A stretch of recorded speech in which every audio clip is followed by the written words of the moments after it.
how to scale your business and how to be a rock star. Well, let me just call it this, raving fans. And I know that there's a book called Raving Fans and I have it, but I want to talk to you about how to develop raving fans for your business. What's important is that your business creates fans, whether your business is B2B. I know a lot of people who have B2B business. They're like, well, I just want to do business and they need business, but you need them to be a fan of what you do. You need them to connect with you. You need them to connect with your product. You need them to connect with your process. You need them to connect with your people, right? Product, process, people. You need those things to work. When it comes to marketing, it's always the same. Product, process, people. Comes to business is that when you come to customer or business to customer, it's going to be the same. You're going to make sure that you are working with people that like you and people that trust you and people that believe in you and they want to do business with you. Now, in this, we're going to talk about the things that you need to develop influence. And now influence is extremely important word, not only because we have an influencers accelerator with our crew that's online right now, but the fact is influence is about how things flow. It comes from a word inflow, which means a directive flow of like a current. Something's inflowing to you. Something's inflowing. So you want to know, how are things flowing? What are things flowing into? Are things flowing out of your company or are things flowing into your company? How the flow is working is extremely important. So go with the flow. That's an influence term. But when you are an influencer, you are imposing influence or inspiration on people, and not in a negative, but you're inspiring. That's also one of the words associated to influence, is that it's inspiration flowing into someone to where they have a response to it. So that's your influence. You're inspiring them to a thought. You're inspiring them to action. You're inspiring them to keep that action. And when you can inspire people, you can bring them to that place again of inspiration. If you inspire a person once, they will come back to you wanting to be inspired again. So keep that inspiration, keep it exciting, keep it full of joy, keep people moving forward and closer to you, because it's important for that kind of vital behavior to come into your business. And one day we're going to talk about the vital behaviors of business, because what we are dealing with, we're dealing with clients, we're dealing with customers, and clients and customers have vital behaviors. And what is their behavior? You need to know what it is, and how do we consistently get that behavior to work in the same way, so where we can actually bless them, be an encouragement to them, and they are going to be a blessing and encouragement to us. So part of today is talking about how we're going to influence them, how we're going to motivate them, and how we're going to give them social ability. So influence, we're going to give them a motivation, social motivation, connecting them with others and making them feel like they're part of something. And then we're going to give them social ability. Now, those are really important words when it comes to influence. The person feels influential or influenced when they feel like they're connected. I want to do that again. Can I do that again? I remember, going on a ride at Six Flags. Wow, I didn't know if I was going to like it. After I went on it, it was so excited. I was so excited. And it was so exciting. I jumped back on again and stood in line because it was so fun. We go back to Disney. We go back to wherever, Six Flags, because of that kind of inspiration. People can have that kind of inspiration from your business. Your business is not boring. I think business is very exciting because business works on psychology. Business works at a level where a person's emotion is connected. They're not just buying something. Why does a person have buyer's remorse? Well, because remorse is a part of your emotions. A person buying something is emotional. It's a part of their emotions. If you study that, the fact is a person has already purchased something before they walk into the room, right? What does that mean? They've already emotionally connected themselves to it, and now they're just trying to prove that whatever that thing is supposed to promise, that promise that they're walking into your business with, that it's supposed to make that connection for them. If that connection, it really seems like it's going to work, they're going to buy. If they don't feel like that you can bring them to that place where that emotional connection is, then they won't buy from you. It's all about that, making that connection work. And so when we can make that connection work by everything we do, from the environment, from the atmosphere, from the people, from our people, from meaning our staff and our team, all of that has to speak to the branding of the company that proves to them, my client, that they're going to receive exactly what they have in their mind to receive. It's what they thought. So we're gonna do a challenge in the new year. It's gonna be called Fame, a Fame challenge. And the realization is we're gonna teach you how to make sure that there's no incongruency with what's being promised and what you're delivering. That's what Fame is all about. And we're gonna talk about Queen Sheba, where she said, "I heard and I heard." And it's going to be very important. I heard and I heard. Your fame and your fame. Your fame and your fame. Fame is about what people are hearing, but that's not what we're talking about today. Not really. Kind of, but in the sense that people need to keep hearing about your business over and over and over. So how do you do this? Let's look at a scripture today.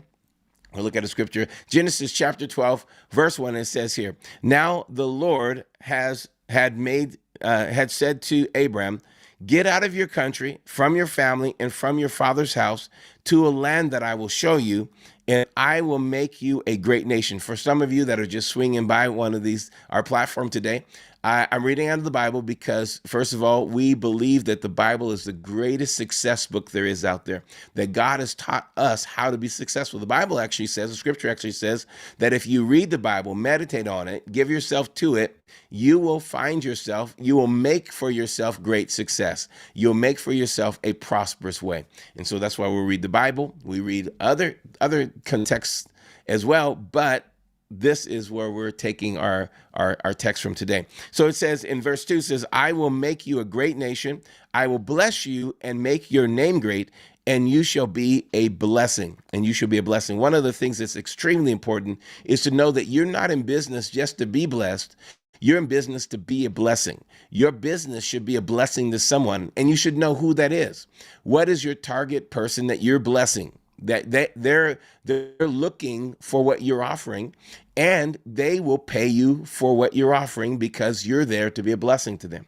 I hear people say, "Well, I don't like this. I don't like this about business. I don't like this." And these people are not entrepreneurs because they're not really offering anything or anyone something that they're going to be a blessing to them. They're in a job. And if you're in a job, of course you think that, "Nah, I just have a job. This is my job. This is my 9 to 5. I do that." But you have to become entrepreneur in your mind, where you are now delivering to people things that are blessings to them. When you realize that what I have in my life, it's a blessing for them. And what I have in my life, what I'm giving you, is a blessing. And I'm not ashamed of actually receiving a reward for being a blessing, right? So we're going to be a blessing, and we're going to be rewarded for being a blessing. So it says, "I will make you a great nation. I will bless you and make your name great." That's the fame aspect of it. It's important that your name becomes great. Your business name should not be a hidden name. It should become a great name.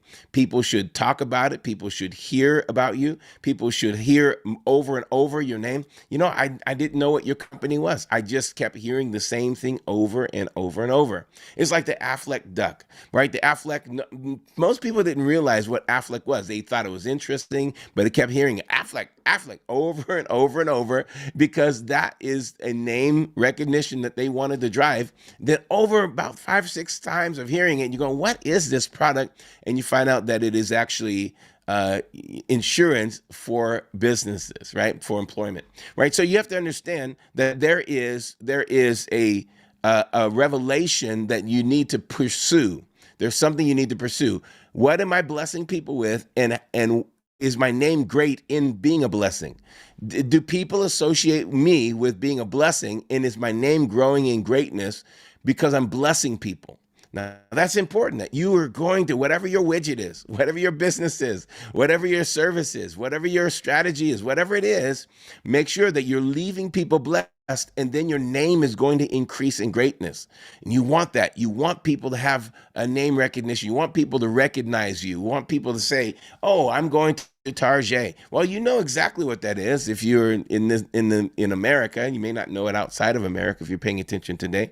But I want you to know that the name, whatever that is, the Spar, whatever that name is, you want it to be bigger and bigger and bigger and greater. So what are you doing today to make your name great?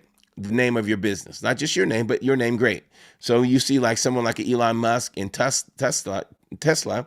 Well, you see those names synonymous, right? Elon Musk, you're thinking of Tesla or SpaceX now. Well, when you have this revelation that name, his name, or now Twitter, right? His name is now associated to these very famous companies. Now the companies, his name's at such a level that if he takes over a company, the company's immediately is going to have a better, stronger name. Right. So you want your name to become great, but a lot of CEOs, their name's not even out there, their company's out there. And so you had that's a branding issue. Deciding who you're going to brand, what you're going to brand, and how big your personal brand is going to be compared to your business brand. But we're not going to talk about that today either. We have a lot of things we're not talking about, but we have things that we're going to talk about in the future, those things. Right, here we go. And you shall be a blessing. So this is very strategic. God's like, I'm taking you out of this situation because this situation, the way you're thinking in this little town is too small compared to what I have for your life. I need you to think bigger. I need you to think like a blessing. I don't need you to think just that you're blessed. I need you to think I'm blessed to be a blessing. And in that, my name is going to grow. I'm going to become more famous. I'm going to become more well-known. People are going to associate me to success. You want that. And then you're going to be a blessing. Verse 3, it says, and I will bless those who bless you, and I will curse those who curse you. And in you, all the families of the earth shall be blessed. Now, in you, every family in the earth should be blessed. Now, this is exactly where my meditation is nowadays. The reason I am in pursuit of buying more and more, acquiring more television, more streaming channels, more on-demand channels, we're going to keep on growing, and even at some point, social media platforms, is because I believe that this is the blessing on my life. I believe that the blessing on my life is that in you, all the families of the earth shall be blessed. That means wherever I'm reaching, whoever I'm talking to, it's reaching all the families of the earth. Every family, every platform, go on every platform you can because you have a mandate as a child of God, as a child of Abraham, to touch and talk to all the families of the earth. Whatever you're doing should go to all the families of the earth. That everything that's on your life should be a blessing to all the families of the earth. Now get that, let that get into your gut, because that moves me, that motivates me to work even more intense, more powerfully, more hustle, if that's what you want to call it. But the fact is I need to make sure that whatever I'm doing, I'm working with a mindset that every family on the earth needs to be prospered and blessed by me, and all the families of the earth. Now, if they don't know me, they'll never have an encounter with me. They'll never have an encounter with my product. And so we're going to continue to build and build and build until we get to the fulfillment of this prophecy. All the families of the earth shall be blessed by you, right? That's going to be important for us to do that. So this is important. Your success is dependent on other people's expectation that you can bless them and take them to their next level. Your success is dependent on other people's expectation. What kind of expectation are you creating in the life of those that you serve? What kind of expectation are you creating for people to come and listen to you if you're a communicator? If you are someone who's baking pies, what kind of expectation? And when you can manage and kind of mold the expectation of a person, it's going to be extremely important that you are doing it intentionally. Manage and intentionally direct expectation. And then that you can be a blessing to them, and take them to their next level. Now, they must recognize that you are a blessing in their lives. Man, they need to go away from you going, this is so amazing. This is so helpful. This has changed my life. You saved me from something. You've helped me do something. You've transformed me. Now, the more you can get that kind of response, I mean, I've had responses where I think it's really it still affects me. I walk away and they go, my life was changed by you. I'm like, that's great response. I think that's the response we want in business. That's the response we want in every way, in every aspect, as a minister, whatever you do, you want that response where people walk away going, this has changed my life. This has been a blessing to me. And so when they feel like they are connecting with you in a way where you're satisfying what their expectation is, they will bless themselves. They will bless themselves. Because the scripture says, the people that bless you will bless themselves in you, right? So them working with you will be a blessing to you. And you have to realize that when you are in business, you can get to a place where you're so good at what you do that it's a blessing for people to come and do business with you. And that's what you want. You want to be so consistent in your outcomes and so consistent in your productivity that people are blessed to come and work with you. I want people to come and I want people to feel like it's a privilege to work with me. That if I'm not just selling them another hustle, that they're coming to me because I produce. They know I release to them the best of the best. They are going to receive the quality that they're looking for. They're going to receive the expectation. All of it's going to be exactly what they want. And they're blessed to work with me, right? They feel like they want to tell someone else about me. They can't wait to book another time with me, right? That's important. As a coach, that's important. They can't wait to get to the next time. I mean, and sometimes as a coach, people are like, wow, you gave me so much. I need to, it's going to be, but they can't wait to have that next moment with you, because it's important that people count themselves blessed to work with you. Now, this is extremely important that you have that in your work. You want that to be a part of your work. You don't want people wondering if people are going to leave you as your clients. You don't want that. You don't want people, if they're out searching for something else or better, because the fact is they need to be completely satisfied with you. Now, there's some things that we're going to learn in the next few minutes about how to make sure that you're setting yourself up to have this kind of success in being a blessing. There's a guide that's out there that's been around since the early 1900s. And it started with French drivers. They were driving and they needed some local amenities and restaurants or mechanics. And so there was a group that gathered this information for these French drivers driving around Europe, and they found the right mechanics. They listed them. They found the right restaurants. They found the right lodging, and they put it in a book called the Michelin Guide. The Michelin Guide. The Michelin Guide was they would grade the restaurants and they would grade the quality of the restaurants. They would set up this star system around these restaurants, and the French drivers would be able to pick which place they wanted to go based upon the Michelin Guide. The first rating of the Michelin Guide started in 1926, and it started off with a single star. So your restaurant could be listed in this guide as a single star restaurant or a no star restaurant. Then it continued on to grow, and then it went from a single star to a 2-star. It continued to increase, and then increased until the 3-star. And so this is one of the things that was said. A one star signifies a very good restaurant. A 2-star signified a excellent cooking that is worth a detour. And the 3rd-star, the 3-star restaurant, meant that it was exceptional cuisine and that it's worth a special trip, a special journey. Now, this is a destination stop, number 3. So this is a place that you would actually go out of your way, fly there just to go, not to go to the Eiffel Tower, go somewhere else, maybe the Eiffel Tower, but to go somewhere else. You're going to specifically go to this place because this is worth the journey by itself. It's a destination stop. Number 2, if you are somewhere near the vicinity of it, 2-star, you're going to detour and you're going to go to this place, the 2-star. You need to get to this restaurant if you're in 10-mile radius of it. Number 1, this is good if you're around the corner. If it's right there, It's number one. You want to get there. It signifies it's a good restaurant if you're looking for a good restaurant and you're in the area.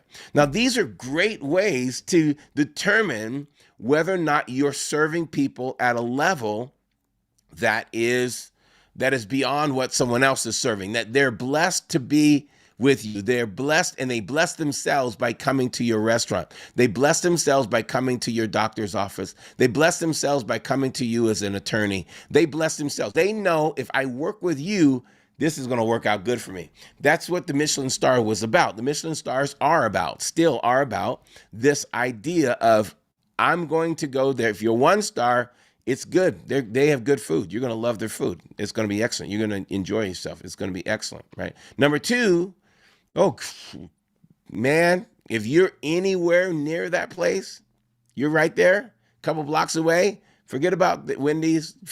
Go right. That's where you need to go. That's 2-star. That's 2-star.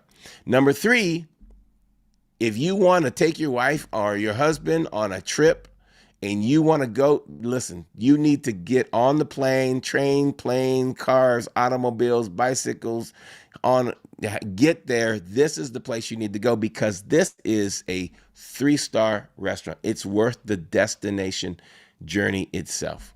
Now, when if you don't judge your business that way, then you don't know what star you're actually serving. You don't know if people are going out of their way to get to you. You don't know if people are just getting to you because you're the most convenient, or you don't know if people are getting to you because people are right. You have no idea. The reviews of the Michelin Michelin stars, is different than, and maybe Yelp is good. I don't know, but but when I go somewhere, I'm looking for Yelp. I'm looking, okay, this is great. I can trust some of these. I don't always find that that's exactly what it is. But this Michelin star kind of standard, and what I'm saying to you today is, set a standard where you have developed raving fans in your business.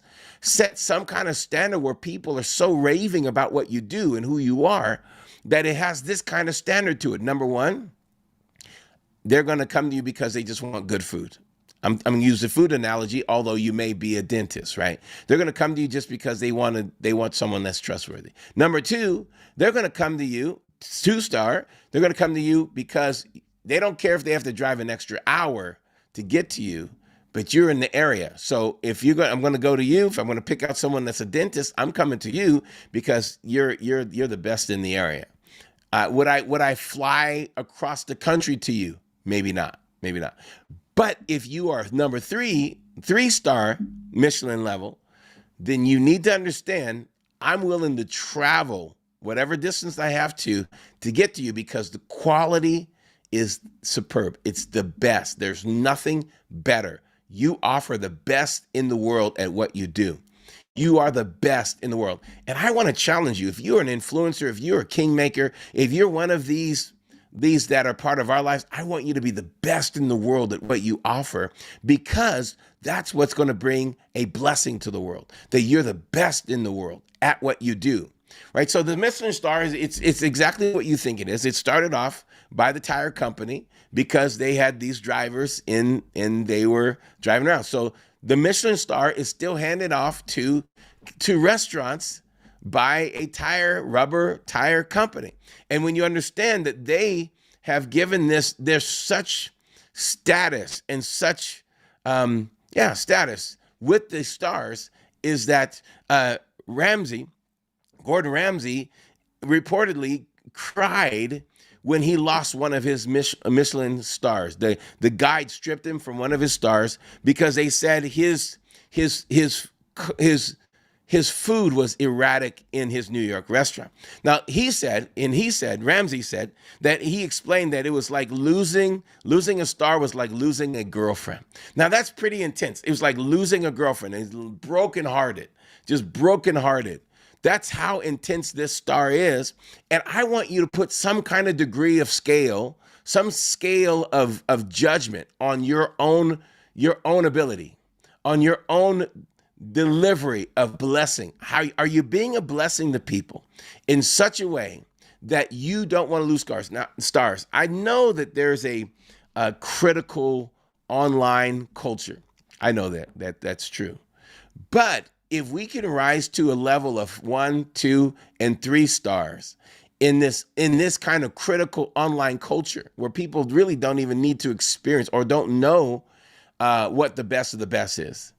They may not give you good ratings all the time, but you need to set on you a high standard so that you are with excellence, with excellence, with superb service, delivering to people ratings and delivering to people blessing that gets ratings, right? Blessing that gets higher level of ratings. Now it's important you do that. Now the level of blessing is going to be intentional. If you want to be a single star, then that's intentional. You should do that intentional. You shouldn't be stripped because but if you don't have an ambition to be a 3-star, then know that. But don't just be mediocre for the sake of being mediocre. Maybe your client is not going to be the 3-star person because that's what you choose not to serve. And that's fine. May all the families of the earth that will be your target be satisfied with what you do. Now, this is, I could go more into the 3-star, but I want to break down a couple of things. Number one, let's read these again. Number one, Michelin star number one, a good place to stop on your journey, indicating a very good restaurant in its category, offering cuisine prepared to a consistently high standard. So are you preparing what you do to a consistently high standard? Is it erratic? Is it not consistent? I'm going to keep saying the word consistent because I think it's important that you capture the idea that in order to be a single star, your key component is going to be consistency. You're going to have good preparation consistently for your clients. Doesn't matter what it is. And we're using this rating that's for a restaurant just so that you can get an idea and judge yourself. I can't judge you, but judge yourself. Are you serving people in such a way that you can get a good rating because of your consistent offer to them? It's over the top. It's good. It's consistent. They know what they're going to get. They're not going to be disappointed. That's one. Number two, this 2-star rating is a restaurant worth a detour. That says a lot all by itself, doesn't it? Worth a detour, indicating excellent cuisine, skillful and careful crafted dishes, and outstanding quality. Now let's get this. A restaurant with a detour indicating excellent cuisine and skillfully and carefully crafted dishes of outstanding quality. Now, that is so intentional. That is so intentional. The person who has people going out of the way to make their way to you, to make sure that they're in your line. Let me just break it down. Even if you're just working, you work at a grocery store. There's people that I go to their line when I see them working because of the way they communicate to me, the way that they serve me, the way that they help me, the way that all of what they present. I want to be in their line. I don't want to go to their line. I don't want to go to your line. I'm going to go. So you can take this all the way to working in a grocery store. You can take this to any level you want. You just have to know whatever you're going to do it intentionally and look for the results. Look for the reward. Look for the results. If you're not getting the results, then you're not being intentional about it. It's extremely important that you're intentional about it. The restaurant worth a detour, indicating excellent cuisine. So go for excellence. The first is we're going for good. The first star, we're just going for good. I want to just serve good food. The second star, I want to serve excellent food. In the second star, I want to serve excellent food. And the way I get to excellence is by being skillful and by making sure that I'm a craftsman at what I do. I'm going to be skillful and a craftsman to do and release to them, give to them outstanding quality every single time. Beautiful, beautiful. Now I can ask you a question. I'm going to ask you a question. If you want to submit it in the chat, you can. But in order to get good food, what kind of quality do you need to offer? It's always going to be at least a step down. So if you want to offer, if you offer good food, you're going to get poor quality. If you're going to offer excellent food, you're going to get good food. If you pursue outstanding food, you're going to get excellent food. This is what the statement says. A dish of outstanding quality, they get excellent cuisine. See it? So you have to know that a dish of good quality is because you're serving excellence. So if you want to get to that higher level, you have to go to a greater level than you've ever pushed yourself before. You have to go to the level that says, I'm going to give them good, so I've got to be excellent. I'm going to give them excellent, so I have to be outstanding. If I'm going to give them outstanding, this is number 3. The third star. A restaurant worth a special journey, indicating exceptional cuisine where diners eat extremely well. There's some key words here. Extremely well, often superbly, distinctive dishes are precisely executed. Now, this is bringing a new word. When you want outstanding, you're going to have to go for precision. Precision. You're going to have to go for precision. The only way to get to extremely well is to be so precise. Nothing is by accident. Everything's of a level of extreme thought and intentionality and accountability. Come on now. Accountability. If you want to deliver of an superb, you want to deliver this superb dish, you're going to have to release that dish or prepare that dish in precision executed using superlative ingredients. So that means the ingredients of the highest level. We searched all the world to get this ingredients for you so that we can serve you the highest quality. Right? You have to be able to say that you've searched and you found the best, and we only get this from the best of the best, the best of the bestest. And when you are able to do that, then you're thinking about what your customer is going to eat, how they're going to eat it, how they're going to feel when they're eating it, how they're going to talk when they're eating it. All of it's going to change because you're at a level now where you're so intentional and intense about it. Intense. You're going to have to have people around you that can handle your intensity at this level. You still be nice, but you're going to have to charge it up a little bit. And because this is so precise, no margin of error here. You have to get rid of the levels, the margins of error at this level. And you have to stay consistent with it. Keep it consistent. I think I'm going to leave you with that. So that's today, how to develop raving fans in your business, how to make sure that you are creating the best of the best, gaining a Michelin star rating for your industry, 3-star. You have to make sure that you're blessing.